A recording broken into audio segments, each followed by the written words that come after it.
Hello, everyone. Welcome to MHA's take on the Chancellor's mini budget the other day. My name is Patrick King. I'm a tax partner in Thames Valley region, and I'm joined today by Tony Medcalf, who's a tax partner in our Northwest area. So, Tony, quite a lot of fairly dramatic announcements the other day on tax cuts, mainly, largely what we expected, but a few surprises. It's caused a bit of a ruckus in the markets, as you're obviously aware. We're all aware. And today we've heard the Bank of England and the Treasury come out trying to perhaps ease the tensions a little. Suggestions from the Bank of England that they'll not hesitate to raise interest rates as much as they need to. And the Treasury just confirming what probably is fairly normal, that they'll do some OBR statements and a proper medium-term forecast by, I think, the 23rd of November. Any particular thing leap out to you? In relation to the announcements, as you say, yes, I think there was quite a lot of the tax that actually is reduced was already announced previously, in the manifesto. There was a couple of surprises in relation to the removal of the high rate tax, the highest rate of tax, take it back down to 40% next year. Also accelerating the 1p off from the pound on the income tax basic rate. That seems to have spooked the markets, and obviously that's as a consequence we've had the announcements today. So, but other than that, I think most people should have expected what was coming. One interesting point that we've discussed before was enterprise zones, and I think there's been a requirement, and it follows on from potentially free ports that they've talked about before. But this is more about drive for growth. Drive to boost the economy, in particular those deprived areas, and it's kind of an expansion of the free ports idea, isn't it? It is really, and in some respects, there's been 38 local authorities been identified, and there'll be a raft of potential benefits of operating within those. For example, we've heard that there'll be an exemption from stamp duty on acquisition of property. Tax allowances for buying and investing within property, and also obviously investing in plant and machinery. And I think there was something in relation to the employees' national insurance, a benefit for all new employment. Anybody under 50,000.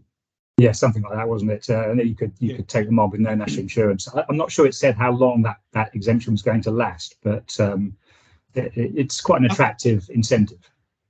Yeah, 5 to 10 years, I think they intended it to last, depending on the type of reliefs that was available. So we'll see, but that's going to come out in a consultation. Yeah. And what about yourself? And what did you find was the standout points in the mini budget?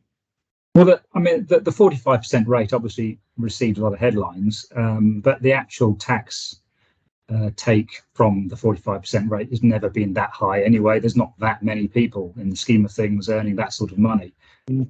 So yes, they are the wealthiest, but it's a couple of £1 billion, which is obviously a staggering amount of money. But when you compare to the overall tax takes and the economy, it's a pretty small drop in the ocean.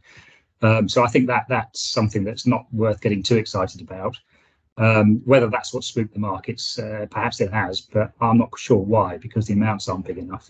And as you said, most of the significant reductions in the tax burden had been pre-flagged anyway and were expected. So the only thing that I can think of as to why the markets are spooked is that the Chancellor did say this was just the start and they were going to be doing more.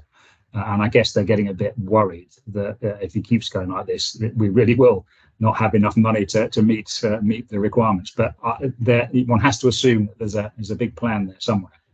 Yeah, and we've heard a number of times that it's all focused on growth. This idea that investment in plant has been extended. The AIA was extended, wasn't it?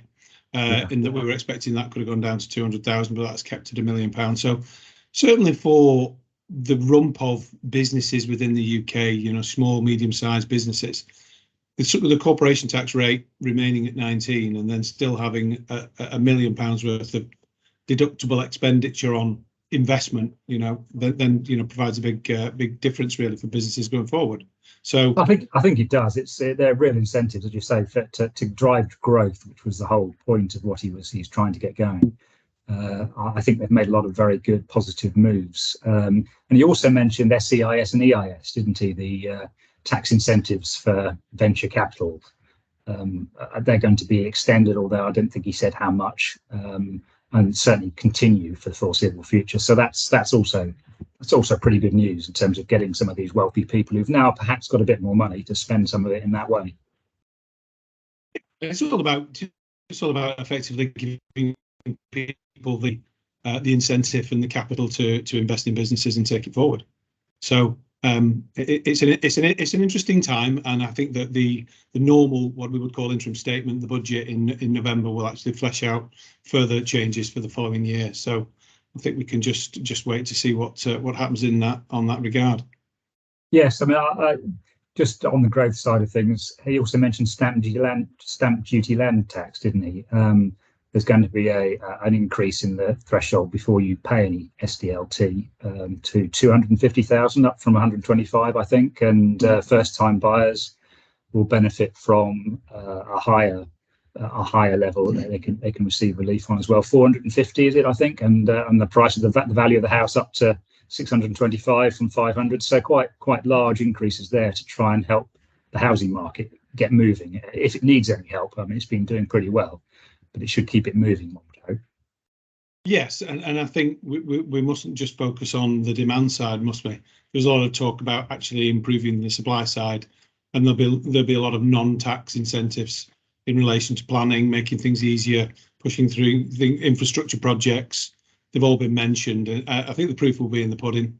I think there's some work to be done there. So I think let's look forward and see what happens, in November, and see if the markets can be calmed. Yes, well, a lot might change in the next couple of weeks, with the markets going the way they are. But yes, hopefully it can be calmed down. Yeah. Well, I think that's probably just covered the subject off for now.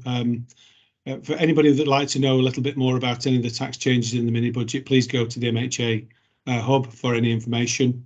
And we thank you for listening and look forward to seeing you next time. Thank you.